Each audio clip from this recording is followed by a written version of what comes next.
Cable Lamjao national park. अभी recently Manipur में एक हेरिटेज पार्क को अनाउंस किया गया जो केबुल लमजाओ नेशनल पार्क के पास जिसे बनाया जाएगा। This park is in Bishnupur district of Manipur. Keibul Lamjao national park world की सिर्फ इकलौती एक फ्लोटिंग वाइल्ड लाइफ सैंक्चुरी है जो मणिपुर के लोकतक लेक पे फ्लोट करती है। ये नेशनल पार्क जो है ये एक वेटलैंड इकोसिस्टम है and it is famous for phumdis. कुछ इस तरीके से देखने में होती है फुमड़ीज। फुमड़ीज जो है ये डेड और डिकेइंग फ्लोरा, जो पेड़ पौधे फ्लावर्स हैं, इसकी जो डेड और डिकेइंग पार्ट्स हैं ये इसी से बनी होती है। ये एक कारपेट जैसा बन जाता है and it floats on the surface of the lake.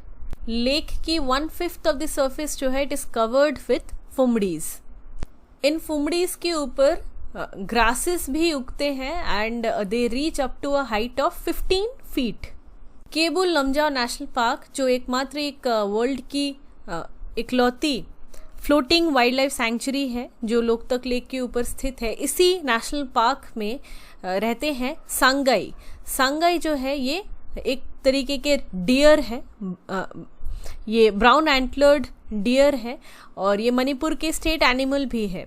तो पूरी दुनिया में सांगाई जो है सिर्फ यहीं पे मिलते हैं। सांगाई जो है ये काफ़ी ज़्यादा डेंजर में है क्योंकि लॉस ऑफ हैबिटेट हो रहा है। रीज़न क्या है? सांगाई फुमड़ीज के ऊपर रहते थे लेकिन फुमड़ीज जो है ये अभी धीरे धीरे ख़त्म हो रही है और ये सांगाई का जो वेट है उसे कैरी नहीं कर पा रही है because of a number of factors. एक है इन्वेजिव प्लांट स्पीशीज़ ने फुमड़ीज की जगह ले ली है। इन्वेजिव हमें पता है ऐसी प्लांट्स होती हैं जो बहुत ज़्यादा मल्टीप्लाई करने लगती हैं और जो एक एरिया में जो दूसरे प्लांट्स उगते हैं उन्हें वो उगने नहीं देती है और वो डोमिनेट करने लगती है पूरे रीजन को। तो वहाँ का जो फ्लोरा है वो अफेक्टेड हो जाता है। इसी को कहते हैं इन्वेसिव प्लांट स्पीशीज। एग्जाम्पल है प्रोसोपिस जूलीफ्लोरा एक एग्जाम्पल है। तो यही डिफरेंट टाइप्स की जो इन्वेसिव प्लांट स्पीशीज हैं ये फुमड़ीज की जगह ले रही हैं अभी यहाँ पे उग के। और फार्म प्रैक्टिसेस के वजह से इंक्रोचमेंट भी हो रही है केबुल लमजाओ नेशनल पार्क की। लोकल जो वेजिटेशन है वो काफ़ी ज़्यादा अफेक्टेड हो रही है because of poaching and illegal fishing. 240 square feet की ये जो लेक है ये फुमड़ीज को न्यूट्रिशन प्रोवाइड करती है। फुमड़ीज की जो रूट्स हैं ये लेक बेड में पहुंच जाती है ड्राई सीजन में, लेकिन जैसे ही फिर से मानसून होने लगता है सो दे स्टार्ट राइजिंग अगेन। अब इस प्रोसेस में भी दिक्कत आ गई क्योंकि 1980s में इठाई हाइड्रो पावर डैम बनाया गया और ये जो नेचुरल प्रोसेस होता है जिसमें फुमड़ीज बिल्कुल ये जो इनकी रूट्स हैं ये लेक बेड में चली जाती हैं और फिर से वो मानसून सीजन में वो राइज करने लगती हैं। इसमें भी दिक्कतें आने लगी क्योंकि ये डैम जैसे ही बन गया तो ये नेचुरल प्रोसेस पूरी तरीके से इंटरप्ट हो गया। डैम के बनने की वजह से अभी पूरे साल यहाँ पे लेक में पानी का लेवल काफ़ी हाई रहता है। पानी का लेवल हाई रहता है इसीलिए फुमड़ीज जो है वो सिंक नहीं कर पाती। फुमड़ीज अगर सिंक नहीं कर पाएगी तो वो जो रिक्वायर्ड न्यूट्रिएंट्स हैं वो उन्हें अब्जॉर्ब नहीं कर पाती लेक बेड से।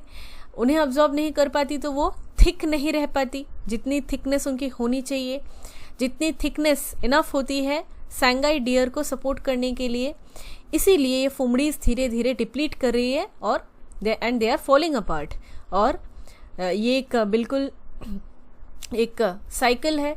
फुमड़ीज नहीं है तो सांगाई डियर की जो पॉपुलेशन है उसमें भी अफेक्ट देखने को मिल रहा है। केबुल लमजाओ नेशनल पार्क जो है ये 4000 से भी ज़्यादा फिशरमैन को लाइवलीहुड प्रोवाइड करती है, उनके फैमिलीज़ को। एंड जो ये इन स्मॉल हट्स में रहती हैं इस लेक के आसपास यहाँ पे, और यहीं पे इंडिया की सबसे पहली फ्लोटिंग एलिमेंट्री स्कूल है इसी लेक पे जिसे 2017 में एस्टैब्लिश किया गया। मणिपुर की जो मेतेई ट्राइब है ये इस लेक को अपनी mother the giver of life consider करती है राइटली।